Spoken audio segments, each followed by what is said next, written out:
Hello everyone, welcome to our YouTube channel study with Sandeep sir. इस video में हम दीनदयाल उपाध्याय गोरखपुर विश्वविद्यालय के एमए सेकेंड सेमेस्टर सोशियोलॉजी के फोर्थ पेपर, जिसका शीर्षक रूरल सोशियोलॉजी है और जिसका पेपर कोड SOC 510 है और जिसकी पेपर ID 5277 है, का आंसर की लेकर आए हैं। तो इस वीडियो को आप शुरू से लेकर अंत तक देखिएगा, क्योंकि इस वीडियो को देखने के बाद आपको इस बात की जानकारी हो जाएगी कि आपकी जो इस प्रश्न पत्र की आगामी परीक्षा होने वाली है उसमें किस प्रकार के प्रश्न पूछे जाएंगे। तो आइए हम लोग सन 2022 के MA सेकेंड सेमेस्टर समाजशास्त्र के फोर्थ पेपर रूरल सोशियोलॉजी के क्वेश्चन पेपर को देखते हैं कि उनमें कौन कौन से प्रश्न पूछे गए थे और उसके क्या सही उत्तर हैं। तो जैसा कि आप अपनी स्क्रीन पर देख सकते हैं कि इस प्रश्न पत्र में कुल 40 प्रश्न आपसे पूछे गए थे, जिसमें से आपका जो पहला प्रश्न है वह है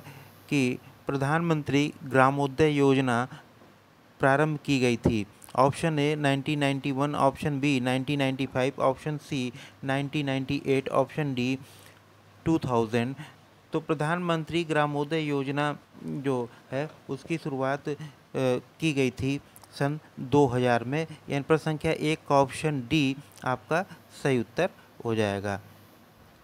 प्रश्न संख्या 2 को हम लोग देख लेते हैं। इसमें आपसे पूछा गया है कि 8वीं पंचवर्षीय योजना कब प्रारंभ हुई। In which year 8 5-year plan started. Option A 1990, option B 1991, option C 1992, option D 1993। तो 8वीं पंचवर्षीय योजना जो है वो सन 1992 में प्रारंभ हुई थी। तो प्रश्न संख्या 2 का ऑप्शन सी आपका सही उत्तर हो जाएगा। प्रश्न संख्या 3 को हम लोग देखते हैं। इसमें आपसे जो पूछा गया है कि भारत में सामुदायिक विकास कार्यक्रम का अंतिम उद्देश्य है। The ultimate objectives of community development program in India is. Option A आर्थिक वृद्धि, इकोनॉमिक ग्रोथ, ऑप्शन बी सामाजिक न्याय या सोशल जस्टिस, ऑप्शन सी समाज कल्याण सोशल वेलफेयर, ऑप्शन डी नवीन ग्रामीण संस्कृति न्यू विलेज कल्चर। तो इस प्रश्न का जो सही उत्तर होगा वो होगा ऑप्शन सी। भारत में सामुदायिक विकास कार्यक्रम का जो अंतिम उद्देश्य हो समाज कल्याण। तो प्रश्न संख्या 3 को ऑप्शन सी आपका सही उत्तर हो जाएगा। प्रश्न संख्या 4 को हम लोग देख लेते हैं। इसमें पूछा है कि कौन सी भारतीय सामाजिक प्रक्रिया भारत में परिवर्तन के लिए उत्तरदायी है। Which Indian social process is responsible for change in India. Option A westernization या पश्चिमीकरण, ऑप्शन बी मॉडर्नाइजेशन या आधुनिकीकरण, ऑप्शन सी संस्कृताइजेशन और संस्कृतिकरण, ऑप्शन डी उपरोक्त सभी। तो भारत में सामाजिक परिवर्तन के लिए तीनों ही प्रक्रियाएं उत्तरदायी हैं, पश्चिमीकरण, आधुनिकीकरण और संस्कृतिकरण। तो प्रश्न संख्या 4 का ऑप्शन डी आपका सही उत्तर हो जाएगा। अगले प्रश्न को हम लोग देखते हैं। प्रश्न संख्या 5, इसमें जो आपसे पूछा गया है कि प्रधानमंत्री जन धन योजना का प्रारंभ कब हुआ था। व्हेन वाज द प्रधानमंत्री Jan Dhan Yojana started. Option A 15 August 2014, option B 28 August 2014, option C 2 October 2014 और ऑप्शन डी 28 सितंबर 2014। तो प्रधानमंत्री जन धन योजना जो है 15 अगस्त 2014 को प्रारंभ हुई थी। तो प्रश्न संख्या 5 का ऑप्शन ए आपका सही उत्तर हो जाएगा। प्रश्न संख्या 6 को हम लोग देख लेते हैं। इसमें आपसे पूछा है कि ए राजस्थान विलेज पुस्तक के लेखक कौन है। Who is the author of book a Rajasthan village. Option A Brijraj Chauhan, option B M.N. Srinivas, option C C.H. Cooley, option D MacIver तथा पेज। तो ए राजस्थान विलेज पुस्तक के लेखक बृजराज चौहान है। तो प्रश्न संख्या 6 का ऑप्शन है आपका सही उत्तर हो जाएगा। प्रश्न संख्या 7 को हम लोग देखते हैं। इसमें आपसे पूछा है कि श्रीनिवास द्वारा विवेचित संस्कृतिकरण की प्रक्रिया में किस जाति को अधिक महत्व दिया गया है। ऑप्शन ए ब्राह्मण जाति, ऑप्शन बी क्षत्रिय जाति, ऑप्शन सी वैश्य जाति, ऑप्शन डी प्रभु जाति। तो श्रीनिवास द्वारा जो विवेचित संस्कृतिकरण की प्रक्रिया है उसमें प्रभु जाति को अधिक महत्व दिया गया है, डोमिनेंट कास्ट को। तो प्रश्न संख्या 7 का ऑप्शन डी आपका सही उत्तर हो जाएगा। प्रश्न संख्या 8 को हम लोग देख लेते हैं। इसमें पूछा है कि द रिमेंबर्ड विलेज पुस्तक के लेखक कौन है। The book remembered village is authored by. Option A Radha Kamal Mukherjee, option B G.S. Ghurye, option C M.N. Srinivas, option D उक्त में से कोई नहीं। तो द रिमेंबर्ड विलेज पुस्तक जो है उसके लेखक एम.एन. श्रीनिवास हैं। तो प्रश्न संख्या 8 का ऑप्शन सी आपका सही उत्तर हो जाएगा। प्रश्न संख्या 9 को देखते हैं। इसमें पूछा है कि भारतीय परिवार किस प्रकार का सामाजिक समूह है। Which type of social group of Indian family is. Option a secondary या द्वितीयक, ऑप्शन बी कॉम्प्लेक्स या जटिल, ऑप्शन सी प्राइमरी या प्राथमिक, ऑप्शन डी फॉर्मल या औपचारिक। तो भारतीय परिवार जो है एक प्राथमिक सामाजिक समूह है। तो प्रश्न संख्या 9 का ऑप्शन सी आपका सही उत्तर हो जाएगा। प्रश्न संख्या 10 को हम लोग देख लेते हैं। इसमें आपसे पूछा है कि जजमानी व्यवस्था में वस्तुओं एवं सेवाओं का आदान प्रदान कैसे किया जाता है। How goods and service are exchange in jajmani system. Option A according to custom, option B वस्तु के मूल्य के अनुसार value of goods, option B कानून या लॉ के अनुसार, option D none of these. तो प्रश्न संख्या 10 का ऑप्शन ए प्रथा के अनुसार आपका सही उत्तर होगा। जजमानी व्यवस्था में वस्तु और सेवाओं का आदान प्रदान प्रथा के अनुसार किया जाता है। तो प्रश्न संख्या 10 का ऑप्शन ए आपका सही उत्तर होगा। प्रश्न संख्या 11 को हम लोग देख लेते हैं। इसमें आपसे पूछा गया है कि व्यवसायों के आधार पर जाति व्यवस्था की उत्पत्ति की व्याख्या किस विचारक ने प्रस्तुत की है। On the basis of occupation who propose the origin of caste system. Option A Risley, option B Ghurye, option C Hutton, option D Nesfield. तो व्यवसाय के आधार पर जाति व्यवस्था की उत्पत्ति की व्याख्या नेस्फील्ड के द्वारा की गई। तो प्रश्न संख्या 11 का ऑप्शन डी आपका सही उत्तर हो जाएगा। प्रश्न संख्या 12 को देखते हैं हम लोग। इसमें आपसे पूछा है कि निम्नलिखित में से कौन सा बहिर्विवाह का स्वरूप नहीं है। From among the following which is not the form of exogamy.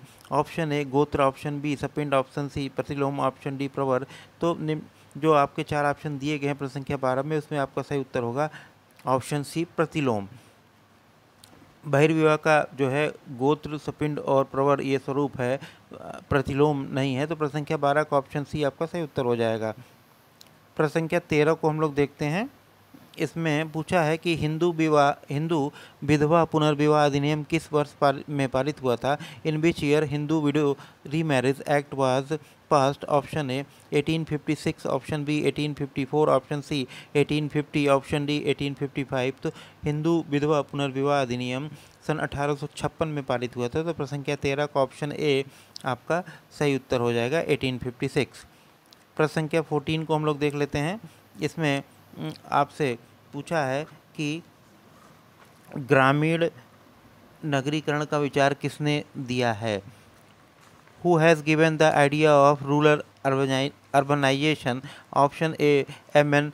Srinivas, option B S C. Dube, option C G S. Ghurye, option D Louis Dumont. तो ग्रामीण नगरीकरण का विचार जो है वो जी.एस. घुरिये के द्वारा दिया गया है। तो प्रश्न संख्या 14 का ऑप्शन सी आपका सही उत्तर हो जाएगा। प्रश्न संख्या 15 को हम लोग देख लेते हैं। इसमें आपसे पूछा है कि प्रभु जाति की अवधारणा किसने प्रतिपादित की है। Who has given the concept of dominant caste. Option A S C. Dube, option B M N. Srinivas, option C G S. Ghurye, option D Louis Dumont. तो प्रभु जाति की अवधारणा जो है एम.एन. श्रीनिवास की है। तो प्रश्न संख्या 15 का ऑप्शन बी आपका सही उत्तर हो जाएगा। प्रश्न संख्या 16 को हम लोग देख लेते हैं।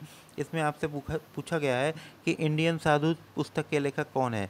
Who is the author of the book Indian sadhus. Option A G S. Ghurye, option B M N. Srinivas, option C S C. Dube, option D Louis Dumont. तो इंडियन साधुज जो पुस्तक के लेखक जी.एस. घुरिये हैं। तो प्रश्न संख्या 16 का ऑप्शन ए आपका सही उत्तर हो जाएगा। प्रश्न संख्या 17 को देखते हैं। इसमें पूछा गया है आपसे कि इंडियन विलेजेस पुस्तक किसके द्वारा संपादित की गई है। The book Indian villages was edited by. Option है M N. Srinivas, option B S C. Dube, option C G S. Ghurye, option D Louis Dumont. तो प्रश्न संख्या 17 का जो आपका सही उत्तर होगा वो होगा एस.सी. दुबे। इंडियन विलेजेस जो है वो एस.सी. दुबे की पुस्तक है। तो प्रश्न संख्या 17 का ऑप्शन बी आपका सही उत्तर हो जाएगा। प्रश्न संख्या 18 को हम लोग देख लेते हैं। इसमें आपसे पूछा गया है कि निम्नलिखित में से कौन पुस्तक जी.एस. घुरिये ने लिखी है। Option A caste, class and occupation, option B history of caste in India, option C origin and growth of caste in India, option D caste in India. तो प्रश्न संख्या 18 का ऑप्शन जो आपका A caste, class and occupation ये G S. Ghurye की पुस्तक है। तो ये आपका सही उत्तर होगा। प्रश्न संख्या 18 का ऑप्शन ए। प्रश्न संख्या 19 को देखते हैं। इसमें आपसे पूछा गया है कि marriage and family in India पुस्तक किसने लिखी है। Who has written the book marriage and family in India. Option A P H Prabhu, option B Irawati Karve, option C K M Kapadia, option D I P Desai. तो marriage and family in India पुस्तक जो है के M Kapadia की है। तो प्रश्न संख्या 19 का ऑप्शन सी आपका सही उत्तर हो जाएगा। प्रश्न संख्या 20 को देख लेते हैं। इसमें आपसे पूछा गया है कि हिंदू धर्मशास्त्र प्रतिबंधित करते हैं। ऑप्शन ए संगोत्र विवाह, ऑप्शन बी सपिंड विवाह, ऑप्शन सी सप्रवर विवाह, ऑप्शन डी उपयुक्त सभी। तो हिंदू धर्मशास्त्र जो है तीनों प्रकार के विवाह को प्रतिबंधित करते हैं, संगोत्र, सपिंड और सप्रवर विवाह को। तो प्रश्न संख्या 20 का ऑप्शन डी आपका सही उत्तर हो जाएगा। प्रश्न संख्या 21 को हम लोग देख लेते हैं। इसमें आपसे पूछा गया है कि जजमानी संबंधों में जाति अधिकांशता हमेशा दूसरी जाति से पारस्परिकता नहीं रखती। निम्नलिखित में से सही शब्द भरिए। ऑप्शन ए उच्च, ऑप्शन बी द्विज, ऑप्शन सी ब्राह्मण, ऑप्शन डी प्रबल। तो इस प्रश्न का जो सही उत्तर होगा वो होगा ऑप्शन बी द्विज। प्रश्न संख्या 22 को हम लोग देख लेते हैं। इसमें आपसे पूछा गया है कि निम्नलिखित समाजशास्त्रियों में से किसने हिंदू किंशिप पुस्तक लिखी है। Who among the following sociologist wrote the book Hindu kinship. Option A Irawati Karve, option B G S Ghurye, option C K M Kapadia, option D I P Desai. तो इस प्रश्न का जो सही उत्तर होगा वो होगा option C K M Kapadia. Hindu किंशिप जो है वो के एम कपाड़िया की पुस्तक का है। तो प्रश्न संख्या 22 का ऑप्शन सी आपका सही उत्तर हो जाएगा। प्रश्न संख्या 23 को देखते हैं। इसमें आपसे पूछा गया है कि जाति हिंदू संस्कृति का कठोरतम बिंदु है। निम्नलिखित में से यह कथन किसने प्रस्तुत किया है। Caste is the hardest point of Hindu culture.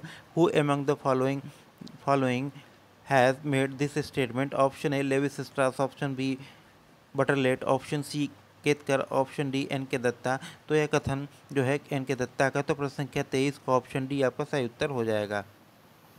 प्रश्न संख्या 24 को हम लोग देख लेते हैं। इसमें आपसे पूछा है कि सार्वभौमिकरण और स्थानीकरण की अवधारणाओं को समाजशास्त्र में किसने प्रतिपादित किया है।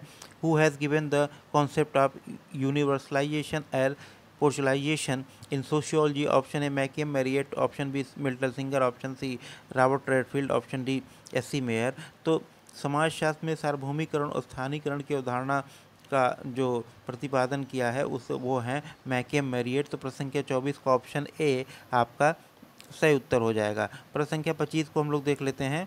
इसमें आपसे पूछा गया है कि भारत में अंतरजातीय संबंधों का विश्लेषण W.H. वाइजर ने निम्नलिखित पदों में से किसके आधार पर किया है। W.H. Wiser has analyse intercaste relation in India in terms of which of the following. Option A social relation सामाजिक संबंध, ऑप्शन बी फैमिली रिलेशन पारिवारिक संबंध, ऑप्शन सी मैरिज रिलेशन वैवाहिक संबंध, ऑप्शन डी जजमानी रिलेशन जजमानी संबंध। तो प्रश्न संख्या 25 को ऑप्शन डी जजमानी संबंध आपका सही उत्तर होगा। वाइजर ने जो है भारत में अंतर्जातीय संबंधों का विश्लेषण जजमानी संबंधों के आधार पर किया है। तो प्रश्न संख्या 25 का ऑप्शन डी आपका सही उत्तर हो जाएगा। प्रश्न संख्या 26 को देखते हैं। इसमें पूछा गया है कि मिताक्षरा और दाय भाग हैं। वर्णाश्रम धर्म से के संबंध में चिंतन के दो संप्रदाय। ऑप्शन बी ग्रामीण भारत में फसल काटने के दो त्यौहार, ऑप्शन सी वैदिक युग के दो दर्शन शास्त्री, ऑप्शन डी हिंदुओं की पैतृक संपत्ति को विनियमित करने के लिए कानून के दो प्रधान संप्रदाय। तो प्रश्न संख्या 26 का ऑप्शन डी आपका सही उत्तर हो जाएगा। मिताक्षरा और दाय भाग जो है वो हिंदुओं की पैतृक संपत्ति को विनियमित करने के लिए कानून के दो प्रधान संप्रदाय हैं। अगले प्रश्न को हम लोग देख लेते हैं। प्रश्न संख्या 27 को। इसमें पूछा है कि निम्नलिखित में से किसने न्यासिता परिवार की चर्चा की है। Who among the following talked of trusteeship family. Option A Radha Kamal Mukherjee, option B Bhagwan Das, option C Carl C Zimmerman, option D Mahatma Gandhi. तो इस प्रश्न का जो सही उत्तर होगा वो होगा कार्ल सी जिमरमैन। जिमरमैन ने न्यासिता परिवार की चर्चा की है। तो प्रश्न संख्या 27 का ऑप्शन सी आपका सही उत्तर हो जाएगा। प्रश्न संख्या 28 को हम लोग देख लेते हैं। इसमें आपसे पूछा गया है कि किसने भारत की प्राथमिक सभ्यता को लघु परंपरा और दीर्घ परंपराओं में विभक्त किया है। Option A Robert Redfield, option B McKim Marriott, option C Gunnar Myrdal, option D Milton singer.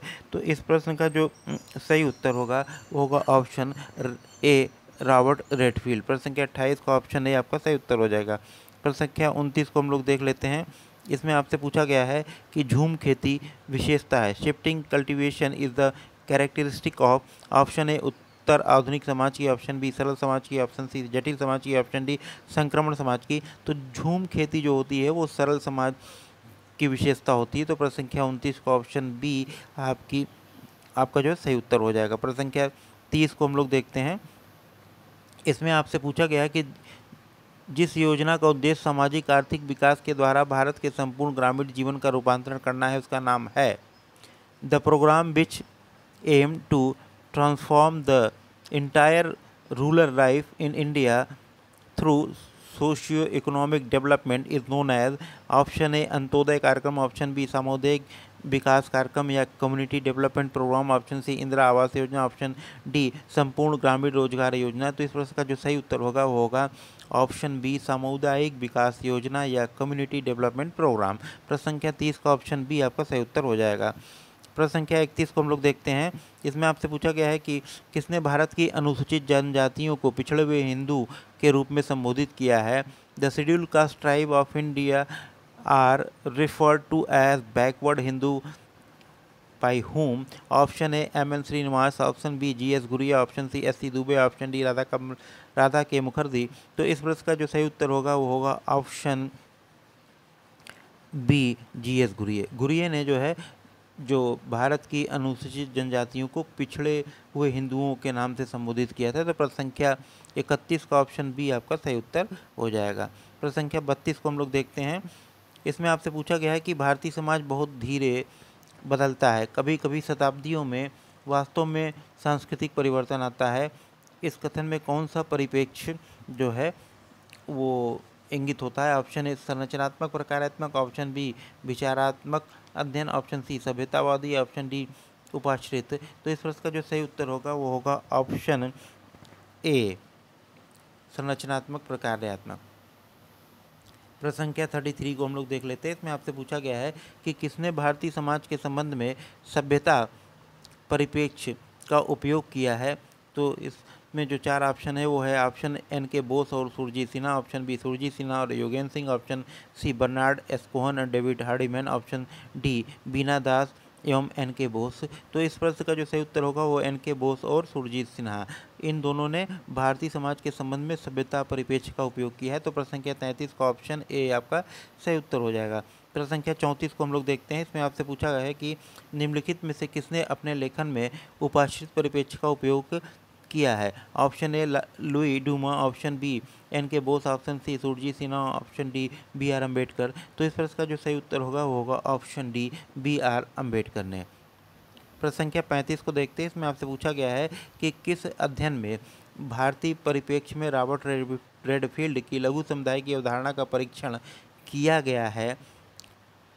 Which city has examined Robert Redfield concept of little community in the Indian context? Option A caste, class and power, option B the remembered village, option C an Indian village, option D a Rajasthan village.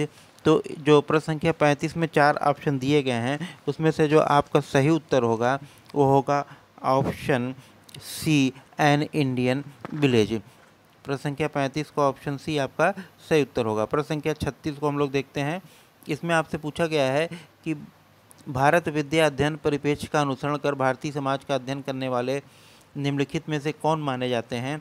तो option जो इसमें है उसमें option A Louis Dumont एवं Andre Beteille, option B G S. Ghurye एवं M N. Srinivas, option C M N. Srinivas एवं आंद्रे बेत्तई, और option D दिया है कि लुइस ड्यूमो और जी.एस. गुरिये। तो इस प्रश्न का जो सही उत्तर होगा वो होगा ऑप्शन डी लुइस ड्यूमो और जी.एस. गुरिये। प्रश्न संख्या 36 का ऑप्शन डी आपका सही उत्तर हो जाएगा। प्रश्न संख्या 37 को हम लोग देखते हैं। इसमें आपसे पूछा है कि दक्षिण भारत के कुर्गों के सामाजिक एवं धार्मिक जीवन की व्याख्या में एम.एन. श्रीनिवास ने किन अवधारणाओं को विकसित किया है? तो इस प्रश्न में जो 4 ऑप्शन है वो है ऑप्शन ए पश्चिमीकरण एवं आधुनिकीकरण, ऑप्शन बी पश्चिमीकरण एवं संस्कृतिकरण, ऑप्शन सी आधुनिकीकरण एवं संस्कृतिकरण, ऑप्शन डी औद्योगिकीकरण एवं संस्कृतिकरण। तो इस प्रश्न का जो सही उत्तर होगा वो होगा पश्चिमीकरण और संस्कृतिकरण। प्रश्न संख्या 37 का ऑप्शन बी आपका सही उत्तर होगा। प्रश्न संख्या 38 को हम लोग देख लेते हैं। इसमें आपसे पूछा गया है कि किसने कहा जाति एक बंद वर्ग है?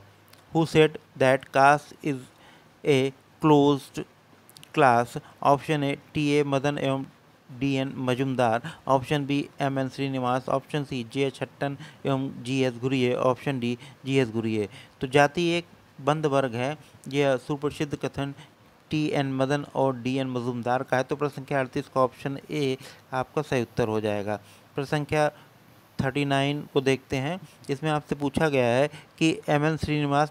श्रीनिवास ने भारत में सामाजिक एवं सांस्कृतिक परिवर्तन के विश्लेषण के लिए पश्चिमीकरण के निम्नलिखित मॉडलों में से किस एक मॉडल को सर्वाधिक महत्वपूर्ण माना है? ऑप्शन ए अमेरिकन प्रारूप, ऑप्शन बी रूसी प्रारूप, ऑप्शन सी ब्रिटिश प्रारूप, ऑप्शन डी उपयुक्त में से कोई नहीं। तो प्रश्न संख्या 39 का ऑप्शन सी आपका सही उत्तर होगा, ब्रिटिश प्रारूप या ब्रिटिश मॉडल। प्रश्न संख्या 39 का ऑप्शन सी आपका सही उत्तर हो जाएगा। प्रश्न संख्या 40 को देखते हैं, जो इस प्रश्न का अंतिम प्रश्न है, जिसमें आपसे पूछा गया है कि उत्तर प्रदेश के किशनगढ़ी गांव का अध्ययन किस समाजशास्त्री द्वारा किया गया?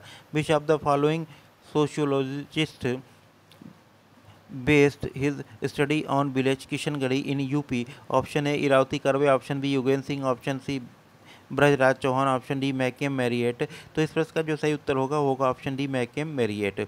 उत्तर प्रदेश के किशनगढ़ी गांव का अध्ययन मैकेम मैरिएट ने किया था। प्रश्न संख्या 40 का ऑप्शन डी आपका सही उत्तर हो जाएगा। तो इस प्रकार सन 2022 का जो एमए सेकेंड सेमेस्टर समाजशास्त्र का चतुर्थ प्रश्न था, उसमें कुल जो 40 प्रश्न आपसे पूछे गए थे, उन सभी प्रश्नों के उत्तर आपको प्राप्त हो गए हैं। तो यदि यह वीडियो आपको अच्छा लगे तो इसको लाइक कीजिएगा, इसको शेयर कीजिएगा, और यदि आप हमारे चैनल पर नए हैं तो चैनल को सब्सक्राइब करना मत भूलिएगा। धन्यवाद।